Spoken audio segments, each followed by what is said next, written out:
Model paper number 3 का second part आपके समक्ष प्रस्तुत है, जो कि क्लास 10th सामाजिक विज्ञान विषय का है। ठीक है ना, इसे कृपया ध्यान से सुने और इसके पहले वाले जो वीडियो हैं उनको भी आप कंटिन्यू सुने। ठीक है ना, इसमें कंटिन्यू आपको रिकॉर्डिंग प्रोवाइड कराई जा रही है।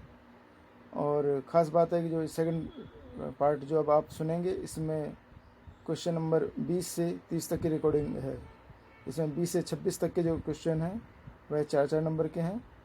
बाकी जो क्वेश्चन है वो ज़्यादा नंबर के हैं, 5 नंबर, 6 नंबर, 7 नंबर के अलग अलग है। लेकिन राजस्थान भारत का एक नक्शा भी प्रस्तुत किया जा रहा है, जिसमें कि 5 ऑप्शन दिए जाएंगे, पाँचों को आपको फिलअप करना है। वह 5 नंबर का नक्शा है।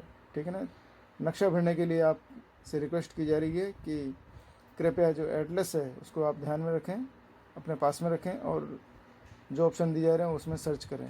ठीक है ना, आप कंटिन्यू इस तरह से करेंगे तो आपको भारत का नक्शा, भारत के पड़ोसी और भारत के भौगोलिक राजनीतिक जो नक्शे हैं वो अच्छी तरह से याद भी होते जाएंगे। रिकॉर्डिंग प्रस्तुत की जा रही है क्लास 10th के स्टूडेंट मंडी के साथ, जो कि स्वयं भी एग्ज़ाम देने जा रहे हैं क्लास 10th का।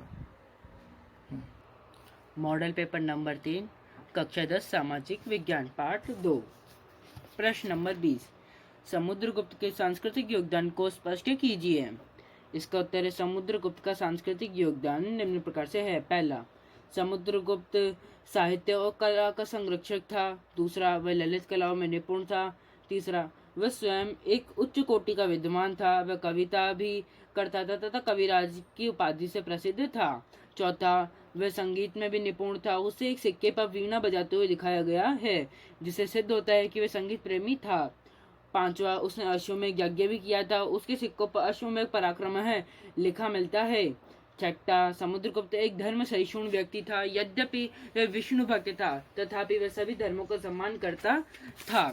प्रश्न नंबर 21, गुरु नानक देव की प्रमुख शिक्षाओं का वर्णन कीजिए। इसका उत्तर है, गुरु नानक देव अथवा सिख धर्म के प्रमुख शिक्षा निम्नलिखित है।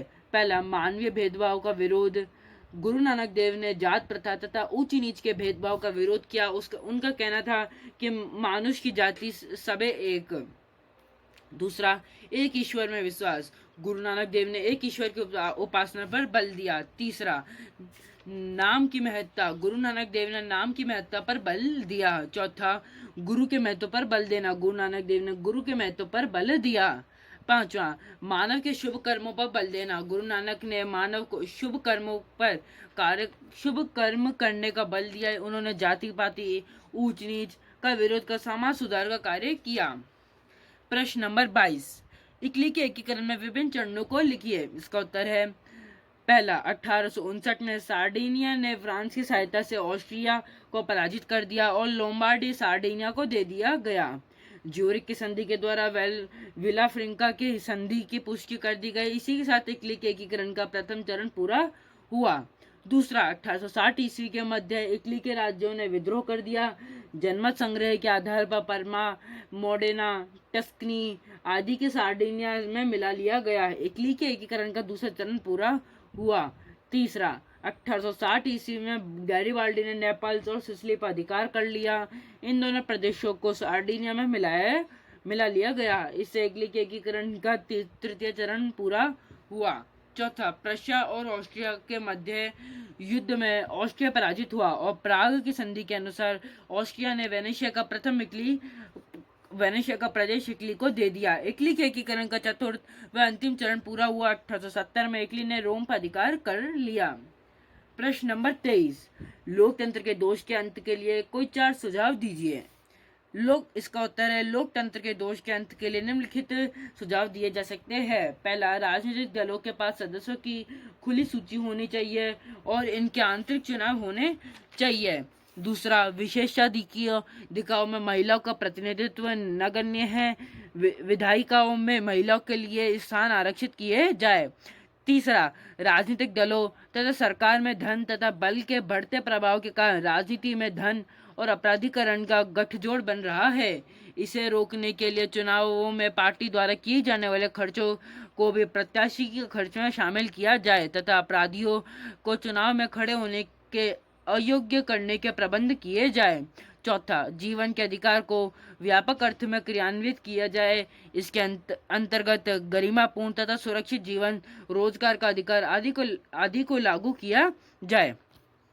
24वां 1990 में 24वां प्रश्न है, 1990 के दशक में आर्थिक सुधार अपनाए जाने के क्या क्या कारण थे? कोई चार बतलाइए। इसका उत्तर है 1990 में आर्थिक सुधार अपनाने के पीछे निम्न मुख्य कारण रहे। पहला, 1990 से पूर्व निजी क्षेत्र पर कई प्रकार के नियंत्रण व प्रतिबंध लगे हुए थे। इसका आर्थिक विकास पर प्रतिकूल प्रभाव पड़ा। इस कारण आर्थिक सुधारों की आवश्यकता महसूस हुई।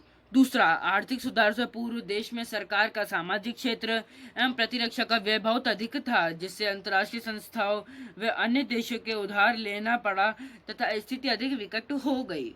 तीसरा, भारत के विदेशी व्यापार में अधिकांशतः घाटे की स्थिति रही। 1950 से 90 की आर्थिक नीतियों में उद्योगों को अनावश्यक संरक्षण प्रदान किया गया।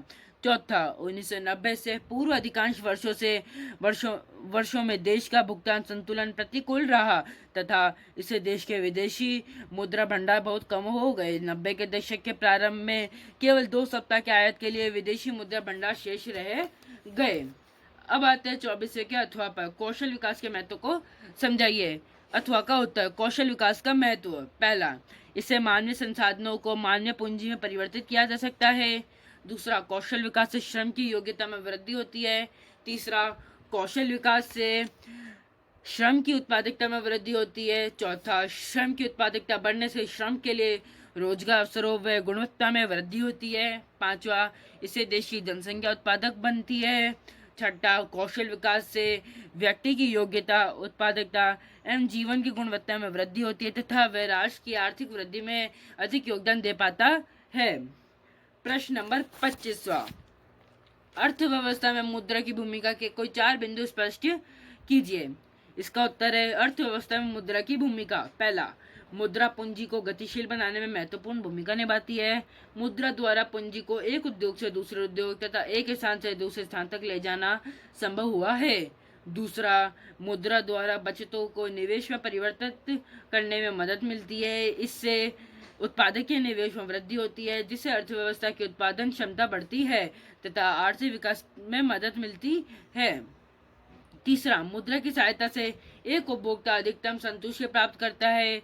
वह मुद्रा को विभिन्न वस्तुओं पर इस प्रकार व्यय करता है ताकि उसे अधिकतम संतुष्टि प्राप्त हो सके। चौथा, मुद्रा द्वारा श्रम विभाजन एवं विशेषीकरण को अपनाने से बड़े पैमाने पर उत्पादन संभव हो पाया है। इसे उत्पादकता में वृद्धि संभव हुई है। प्रश्न नंबर 26, उपभोक्ता को शोषण या हानि से बचने के लिए किन कर्तव्यों का पालन करना चाहिए? कोई 4 लिखिए। 26वां, उपभोक्ता को शोषण या हानि से बचने के लिए वस्तु या सेवा खरीदते समय या भाड़े पर लाते समय निम्न कर्तव्यों का पालन करना चाहिए। पहला, क्रय की गई वस्तु या सेवा के मूल्यों के भुगतान की रसीद, कैश, बिल, क्रय संविदा आदि का विवरण अवश्य प्राप्त करना चाहिए। दूसरा, उपभोक्ता को वस्तु क्रय करने से पूर्व वस्तु से संबंधित लिखित तथा अलिखित पूर्ण जानकारी प्राप्त करनी चाहिए। तीसरा, वस्तु क्रय करने से पूर्व उपभोक्ता को वस्तुओं के श्रेणीकरण व गुणवत्ता चिन्हों जैसे ISI, AG, ISO, FPO, ECO आदि पर पूरा ध्यान देना चाहिए। चौथा, यदि वस्तु या सेवा में कोई दोष या कमी है तो उपभोक्ता द्वारा इसकी सूचना विक्रेता को कर हानि की क्षतिपूर्ति की मांग करनी चाहिए। प्रश्न नंबर 27, असहयोग आंदोलन का वर्णन कीजिए। असहयोग आंदोलन 1920 में कांग्रेस ने ब्रिटिश सरकार के विरुद्ध असहयोग आंदोलन शुरू करने का प्रस्ताव पारित किया। असहयोग आंदोलन का कार्यक्रम: ब्रिटिश शासन की संस्थाओं तथा विदेशी माल का बहिष्कार। इसमें निम्नलिखित कार्यक्रम शामिल थे। पहला, सरकारी उपलब्धियां, सरकारी दरबारों, उत्सवों आदि का बहिष्कार करना। दूसरा, सरकारी स्कूलों कॉलेजों का बहिष्कार करना। तीसरा, सरकारी न्यायालयों का बहिष्कार करना। चौथा, विदेशी माल का बहिष्कार करना। पांचवा, विधानसभाओं के चुनावों का बहिष्कार करना तथा कर न देना आदि। स्वदेशी का प्रयोग: इसमें निम्नलिखित कार्यक्रम सम्मिलित थे। पहला, अपने आप को अनुशासन में रखना। दूसरा, राष्ट्रीय शिक्षण संस्थाओं की स्थापना करना। तीसरा, आपसी झगड़े पंच निर्णय द्वारा तय करना तथा हाथ से कते तथा बुने कपड़ों का प्रयोग करने पर बल देना। 1921 में इस आंदोलन के अंतर्गत लगभग 30,000 व्यक्ति को जेल गए। भारतीय इतिहास में यह पहला अवसर था जब स्वराज्य के लिए संघर्ष में इतनी अधिक जनता ने भाग लिया। चोरा के हिंसक घटना से गांधी जी को आघात लगा और उन्होंने 12 फरवरी 1922 को असहयोग आंदोलन को वापस ले लिया। 27वें का अथवा। राजस्थान में प्रजामंडल की स्थापना के क्या उद्देश्य थे, इसकी उपलब्धियों का भी वर्णन कीजिए।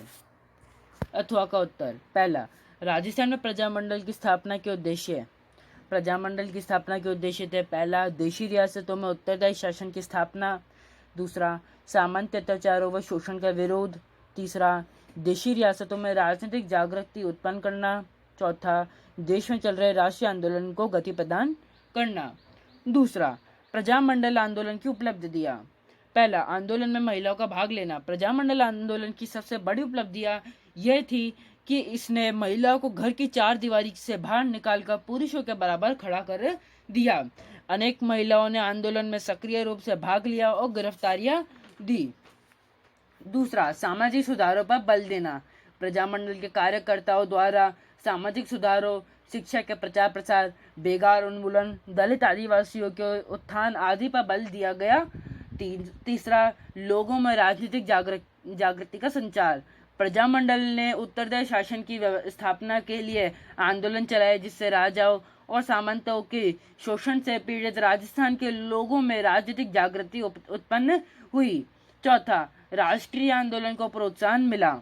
प्रजामंडल की स्थापना के पश्चात 1942 के भारत छोड़ो आंदोलन के दौरान यहाँ के स्थानीय आंदोलन राष्ट्रीय आंदोलन का हिस्सा बन गए। इससे भारतीय राष्ट्रीय आंदोलन को प्रोत्साहन मिला। प्रश्न नंबर 28, भारत के राष्ट्रपति पद के उम्मीदवार में कौन सी योग्यताएं होना आवश्यक है? राष्ट्रपति के निर्वाचन का वर्णन कीजिए। इसका उत्तर है, राष्ट्रपति पद के उम्मीदवार की योग्यता है: पहला, वह भारत का नागरिक हो। दूसरा, वह 35 वर्ष की आयु पूरी कर चुका हो। तीसरा, वह लोकसभा का सदस्य निर्वाचित होने की योग्यता रखता हो। चौथा, वह किसी सरकारी लाभ का पद धारण किए हुए ना हो। राष्ट्रपति का निर्वाचन। पहला, अप्रत्यक्ष निर्वाचन। राष्ट्रपति का चुनाव अप्रत्यक्ष रूप से एक ऐसे निर्वाचक मंडल द्वारा किया जाता है जिसमें पहला, संसद के दोनों सदनों के निर्वाचित सदस्य और दूसरा, राज्य विधानसभाओं तथा संघीय क्षेत्रों की विधानसभाओं के निर्वाचित सदस्य सम्मिलित होंगे। दूसरा, एकल संक्रमणीय मत पद्धति। संसद तथा राज्यों और संघीय क्षेत्रों के विधानसभाओं के निर्वाचित सदस्यों द्वारा राष्ट्रपति का चुनाव एकल संक्रमणीय मत पद्धति के अनुसार होता है। इस चुनाव में मतदान गुप्त मतपत्र द्वारा होता है। तीसरा, न्यूनतम कोटा। राष्ट्रपति के चुनाव में सफलता प्राप्त करने के लिए उम्मीदवार के लिए न्यूनतम कोटा प्राप्त करना आवश्यक होता है, जिसका एक सूत्र है, जो है न्यूनतम कोटा बराबर ब्रैकेट में दिए गए वैध मतों की संख्या बट्टे निर्वाचित होने वाले प्रतिनिधियों की संख्या +1 ब्रैकेट बंद फिर +1। निर्वाचक सभी प्रत्याशियों के समूह को अपनी वरीयता अंकित करते हुए है। पहली वरीयता के मतों की गणना में जिस प्रत्याशी को कोटा अर्जित हो जाता है उसे विजय घोषित कर दिया जाता है। यदि किसी भी प्रत्याशी को कोटा प्राप्त ना हो तो न्यूनतम वोट पाने वाले प्रत्याशी को मुकाबले से बाहर कर दिया जाता है। अब इस प्रत्याशी को दूसरी वरीयता के वोट अन्य प्रत्याशी को हस्तांतरित किए जाते हैं। यह क्रम तब तक चलता है जब तक कि कोई प्रत्याशी कोटा अर्जित ना कर ले। 28वें का अथवा। राष्ट्रपति संविधान के कौन कौन से अनुच्छेदों के अंतर्गत आपातकाल की घोषणा कर सकता है? सामान्य काल में इसकी शक्तियों का वर्णन कीजिए। अथवा का उत्तर। राष्ट्रपति अनुच्छेद 352 के अंतर्गत युद्ध, भारी आक्रमण या आंतरिक अशांति की स्थिति में, अनुच्छेद 356 के अंतर्गत राज्यों में संवैधानिक तंत्र के विफल होने से उत्पन्न संकटकालीन स्थिति में तथा अनुच्छेद 360 के अंतर्गत वित्तीय संकट की स्थिति में आपातकाल की घोषणा कर सकता है। सामान्य काल में राष्ट्रपति की शक्तियां। पहला, कार्यपालिका संबंधी शक्तियां। संघ के शासन के समस्त कार्य राष्ट्रपति के नाम से होता है और सरकार के समस्त निर्णय उसके ही माने जाते हैं। उसे संघीय शासन से संबंधित सभी मामलों में प्रधानमंत्री में सूचना पाने का अधिकार है। भारत की समस्त सेनाओं का प्रधान सेनापति राष्ट्रपति ही होता है।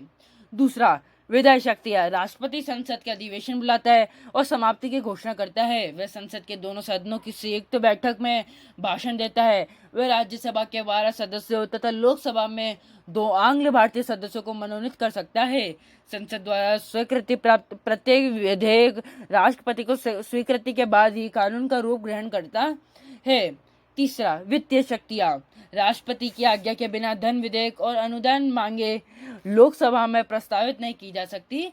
भारत की आकस्मिकता निधि पर भी उसका नियंत्रण होता है। चौथा, न्यायिक शक्तियां। राष्ट्रपति उच्चतम तथा उच्च न्यायालयों के न्यायाधीशों की नियुक्ति करता है। उसे क्षमादान की शक्ति प्राप्त है। पांचवा, राज्यों से संबंधित अधिकार। राष्ट्रपति राज्यों के राज्यपालों की नियुक्ति करता है, जो राष्ट्रपति के विश्वास पर्यंत ही अपने पदों पर कार्य करते हैं। कुछ विशेष विधेयकों को राज्यपाल की राष्ट्रपति की स्वीकृति के लिए सुरक्षित रखना आवश्यक है। प्रश्न नंबर 29, विधानसभा अध्यक्ष के रूप में आप किन शक्तियों तथा अधिकारों का उपयोग करेंगे? इसका उत्तर है, विधानसभा अध्यक्ष के रूप में हम निम्न शक्तियों तथा अधिकारों का उपयोग करेंगे। पहला, अध्यक्षता करना।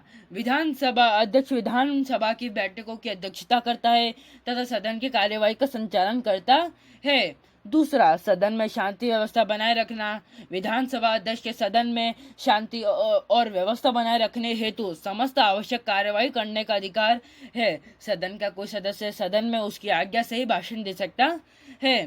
तीसरा, सदन की कार्यवाही का क्रम निर्धारित करना। वह सदन के नेता से परामर्श करके सदन की कार्यवाही का क्रम निश्चित कर सकता है।